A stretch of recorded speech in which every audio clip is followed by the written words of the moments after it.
नमस्कार, मैं हूं संजय शर्मा। आप देख रहे हैं 4PM न्यूज नेटवर्क। 3 दिसंबर के बाद उत्तर प्रदेश में कुछ बहुत बड़ा घटने जा रहा है।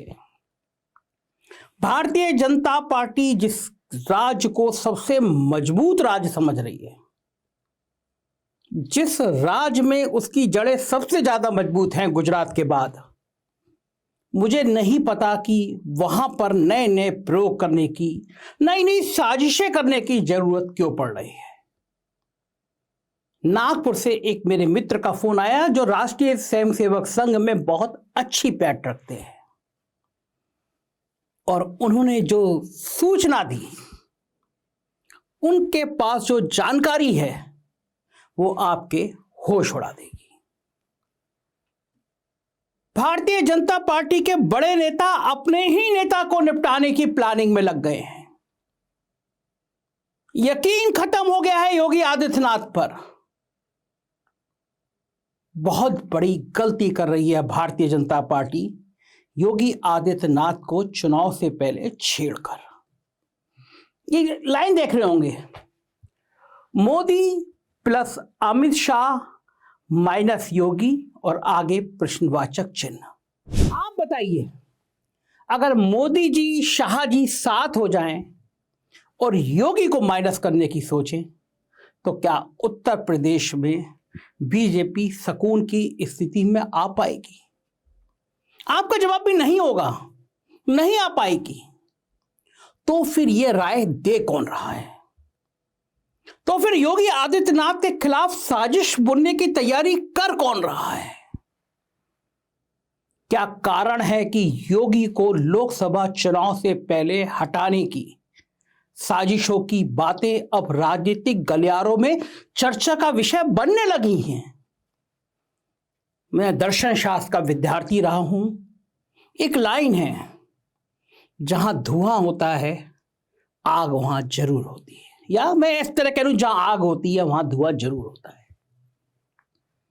तो क्या कुछ उत्तर प्रदेश में 3 दिसंबर के बाद होने जा रहा है? क्या होने जा रहा है?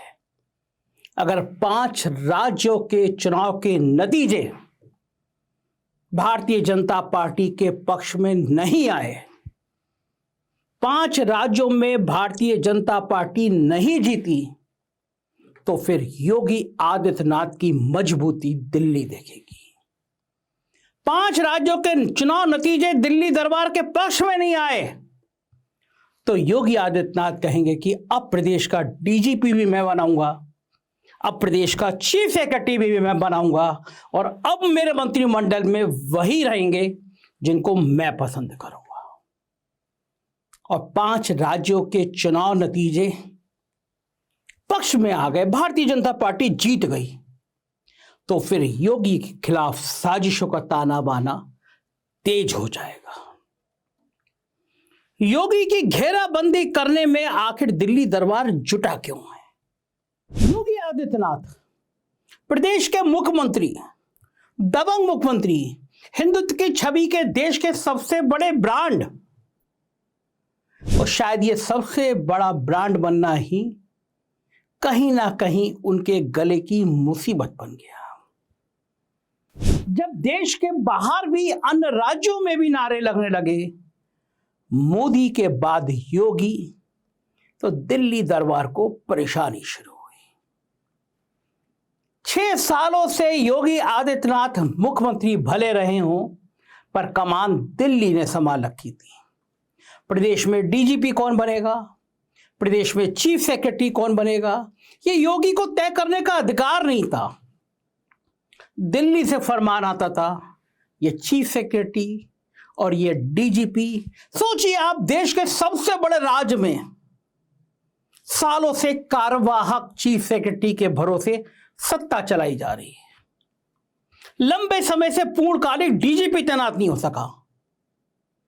कारण, जिसको योगी पसंद करते थे वो दिल्ली को पसंद नहीं आता था, जो दिल्ली पसंद करते थे उसको योगी स्वीकार करने को तैयार नहीं थे। योगी आदित्यनाथ जानते थे कि चाहे मंत्रिमंडल के चयन का अधिकार हो, चाहे अफसरों के चयन का अधिकार हो, कमान दिल्ली पे पास रहेगी, कमान गुजरात लॉबी के पास रहेगी।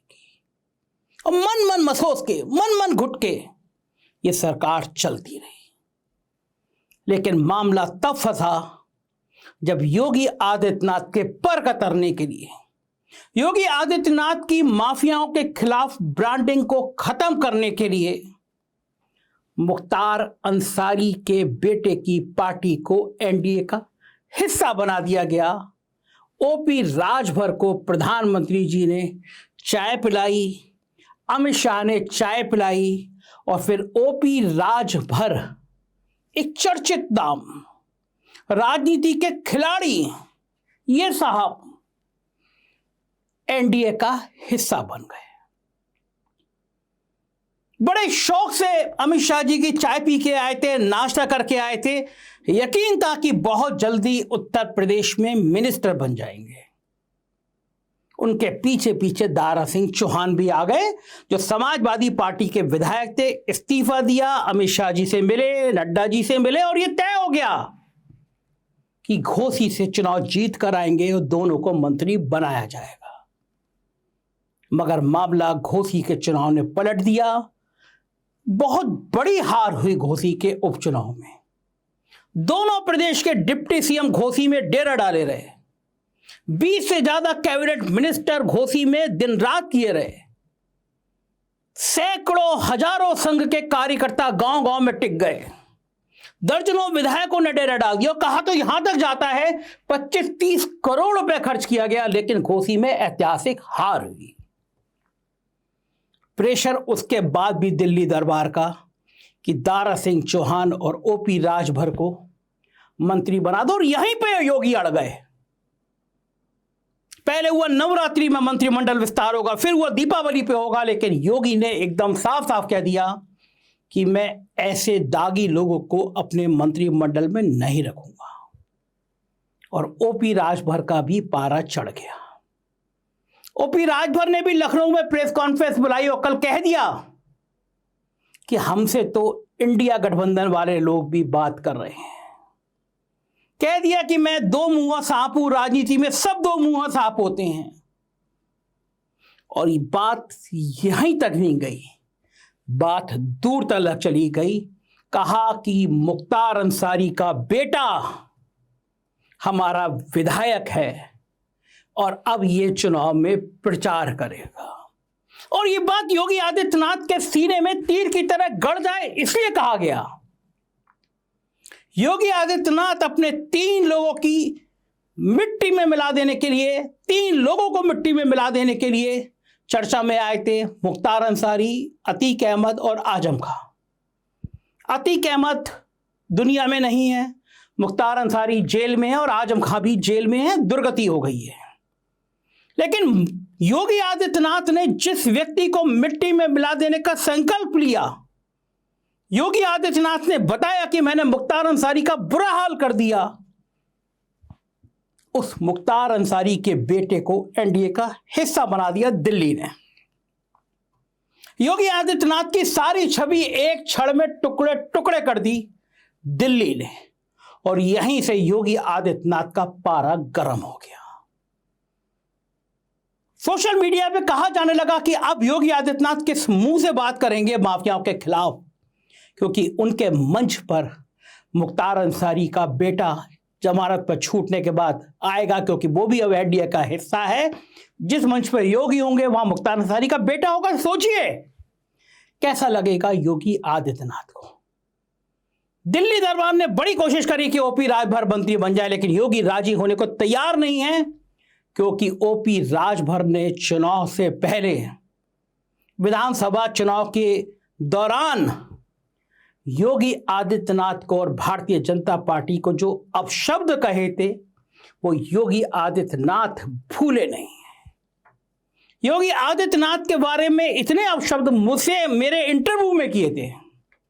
मैं पूरे प्रदेश में घूम रहा था, बनारस में था, मैंने उनको फोन किया, उन्होंने कहा कि आप मेरी विधानसभा क्षेत्र में आ जाइए, इस गांव में हम लोग मिलते हैं। मैं उस गांव में गया, उस शाम को मैंने ओपी राजभर का इंटरव्यू किया और उन्होंने उसमें योगी आदित्यनाथ के लिए क्या क्या कहा, मैं आपको वो इंटरव्यू के कुछ प्रमुख अंश सुनवा देता हूं। फिर आपको समझ में आएगा कि आखिर योगी आदित्यनाथ की पीड़ा है तो क्या है। चलिए मैं आपको वो इंटरव्यू के अंश सुनवाता हूं कि हम योगी सरकार को सत्ता से बेदखल करूंगा और योगी जी को वहां पहुंचाऊंगा जहां भीख मांगने की ट्रेनिंग दी जाती है। ऊपर हेलीकॉप्टर से बुलडोजर दिखा रहे हैं, अगला नंबर आपका है। हमारे पास पोपलैंड है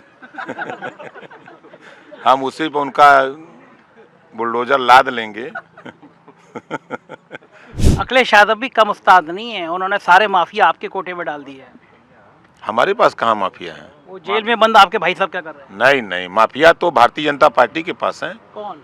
मुख्तार अंसारी। अरे हम कह रहे हैं अपनी पार्टी नाम नहीं नहीं, आपने आज घोषित कर दिया। नहीं नहीं, मुख्तार अंसारी मेरे मित्र हैं, मेरे दोस्त हैं। आपके दोस्तों का माफिया नहीं होंगे? हैं?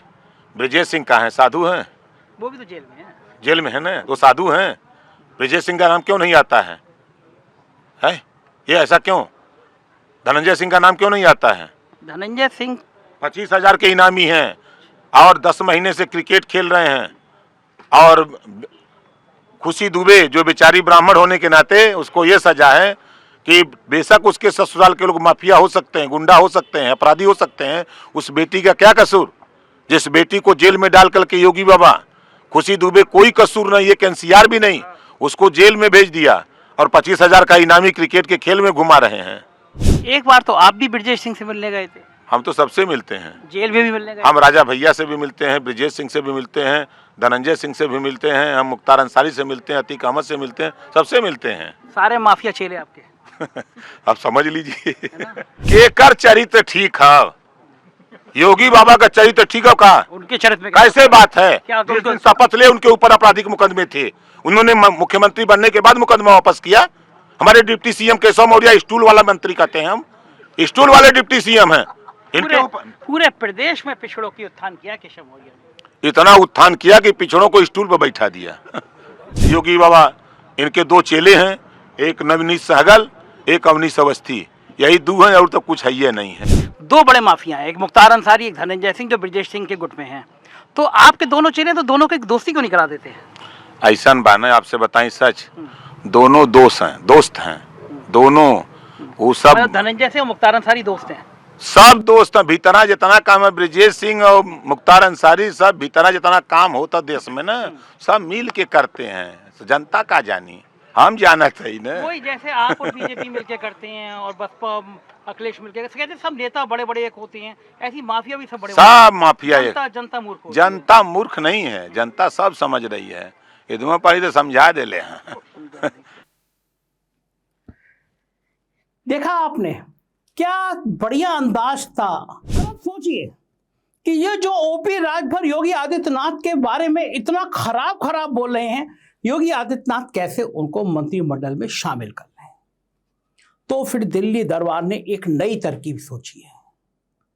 दिल्ली दरबार को अंदेशा है, एक रिपोर्ट गई है, उससे दिल्ली दरबार डर गया है। उस रिपोर्ट में कहा गया है कि योगी आदित्यनाथ की टीम को समझ में आ गया है कि अगर इतने ही प्रचंड बहुमत से भारतीय जनता पार्टी सरकार में आई तो 2024 में सरकार बनते ही योगी आदित्यनाथ को हटा दिया जाएगा। और योगी आदित्यनाथ भी जानते हैं कि अगर बीजेपी 200 से नीचे आ गई तो 2029 में प्रधानमंत्री पद के वो दावेदार होंगे। यही रस्साकशी है, यही लड़ाई है, यही राजनीति है। तो अब दिल्ली दरबार योगी आदित्यनाथ को हटाने की, योगी आदित्यनाथ को किनारे करने की प्लानिंग कर रहा है। समस्या यह है कि योगी आदित्यनाथ का चेहरा बड़ा है, हिंदुत्व के वो नायक बन गए हैं, अलग अलग राज्यों में उनकी डिमांड है। और सबसे बड़ी बात यह है कि योगी आदित्यनाथ अक्खड़ स्वभाव के हैं, वो राजनेता नहीं है जो मैनिपुलेशन कर सकें। अगर वो रूट कर चले गए गोरखपुर और जिस तरह का उनका तेवर रहा है, उन्होंने बयान दे दिया, ये ले अपनी लपट कमरिया, बहुत नाच नचाए हो, मुझे नहीं चाहिए सिंहासन, तो बवाल हो जाएगा। जो सूबा सबसे बड़ा मजबूत समझा जा रहा है, वहां पे बीजेपी को 2 डिजिट में आने में भी परेशानी हो जाएगी। गले में सांप लटका हुआ है, करें तो करें क्या। तब योगी आदित्यनाथ के खिलाफ साजिशें तेज हो गई। उनके प्रिय अफसर अवनीश अवस्थी के कारनामे सामने लाने की तैयारी हो गई है। दिल्ली में कुछ जांच एजेंसियों ने उनके कामों की, उनकी संपत्तियों की, विकास दुबे के मर्डर के बाद एक अपराधी जय दुबे से उनके रिश्तों की, जय दुबे अवनीश अवस्थी के शादी में था, उनके परिवार की शादी में था, उनसे निजी संबंध है, इन सब की पड़ताल शुरू कर दी है। और दूसरा नाम मुझे आज पता चला, योगी आदित्यनाथ के सबसे करीबी अफसर जो इस समय प्रदेश में कृषि उत्पादन आयुक्त हैं, मनोज सिंह, उनका नाम भी चर्चा में आ गया। मेरे पास आज एक व्यक्ति ने फ़ोन किया दिल्ली से, कहा कि सैमसंग के संग जो डील हुई है, क्या आपको पता है, हम कुछ कागज जल्दी आपको भेजेंगे। ये सारी बातें इसलिए हो रही हैं कि एक तरफ कहा जाए, एक तरफ मीडिया के हिस्से में आए कि उत्तर प्रदेश में बहुत बड़े पैमाने पे भ्रष्टाचार हुआ है। अचानक ये बातें हवा में तैरने लगी कि 2 एक्सप्रेसवे बने, पूर्वांचल और बुंदेलखंड। दोनों एक्सप्रेसवे का उद्घाटन प्रधानमंत्री ने किया और महीने भर के अंदर दोनों एक्सप्रेसवे धंस गए। किस अफसर ने कितना कमीशन खाया, किन कंपनियों को दिया, कैसे एक्सप्रेसवे धंस गए, इसकी पड़ताल तेज कर रहा है दिल्ली। और ये कारनामे योगी आदित्यनाथ की छवि को डेंट कर सकते हैं। इस तरह की बातें आने लगी, इस तरह की चर्चा होने लगी। योगी आदित्यनाथ ने भी इस बार मध्य प्रदेश और राजस्थान में बहुत भाव नहीं दिया, कहा कि मैं व्यस्त हूं, कम समय दे पाऊंगा। योगी आदित्यनाथ समझ गए हैं कि अब दिल्ली कमजोर है, अब वक्त आ गया है जो दिल्ली ने 6 साल तक उनके साथ किया, दिल्ली को जवाब दिया जा सके। योगी आदित्यनाथ को समझ आ गया है कि अब देश भर में उनकी डिमांड बढ़ गई है, दिल्ली की आंखों में आंखें डाल के बात कर सकते हैं।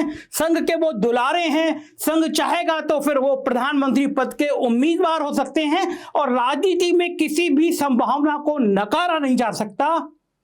ये बात दिल्ली को परेशान कर रही है। उत्तर प्रदेश की यह साजिश, उत्तर प्रदेश की यह राजनीति भारतीय जनता पार्टी के सारे सपनों को खत्म कर सकती है। अगर उत्तर प्रदेश गड़बड़ाया, अगर उत्तर प्रदेश में इस तरह की नाराजगी बढ़ी, अगर उत्तर प्रदेश में कार्यकर्ताओं में यह मैसेज गया, तो भाजपा को लेने के देने पड़ जाएंगे। डिप्टी सीएम केशव प्रसाद मौर्य और योगी आदित्यनाथ के बीच जो गुटबाजी चल रही है, जो कोड़बाड़ चल रही है, उसके चर्चे भी गलियारे में है। यहां तक बताया जा रहा है, केशव मौर्य को इशारा किया गया है कि वो पिछड़े वर्ग को मैसेज दें। बिहार में जातीय जनगणना का मुद्दा उठाने के बाद भाजपा के कुछ पिछड़ी जाति के विधायकों से यह कहलवाया जा सकता है कि जब आबादी 65%, 70% पिछड़ी जाति की है, तो उत्तर प्रदेश और उत्तराखंड में ठाकुर मुख्यमंत्री क्यों, पिछड़ी जाति का मुख्यमंत्री क्यों नहीं। केशव प्रसाद मौर्य कैबिनेट बैठक में नहीं गए, कैबिनेट की मीटिंग में नहीं गए, अयोध्या के दीपोत्सव कार्यक्रम में नहीं गए। और ये सारी बातें अब दिल्ली से लखनऊ तक, लखनऊ से बलिया तक, बलिया से गांव-गांव तक फैल रही है कि यूपी में सब कुछ ठीक नहीं चल रहा। और जिसका यूपी उसका देश, देश को सबसे ज्यादा सीटें देने वाले राज्य में अगर ये बातें चल रही हैं, तो जाहिर है भाजपा की परेशानी आने वाले दिनों में और बढ़ सकती है। क्या होगा मैं आपको बताता रहूंगा। आप देखते रहिए 4PM न्यूज नेटवर्क। राजनीति की असली और सच्ची खबरें आपको यहीं मिलेगी। शुक्रिया, थैंक यू।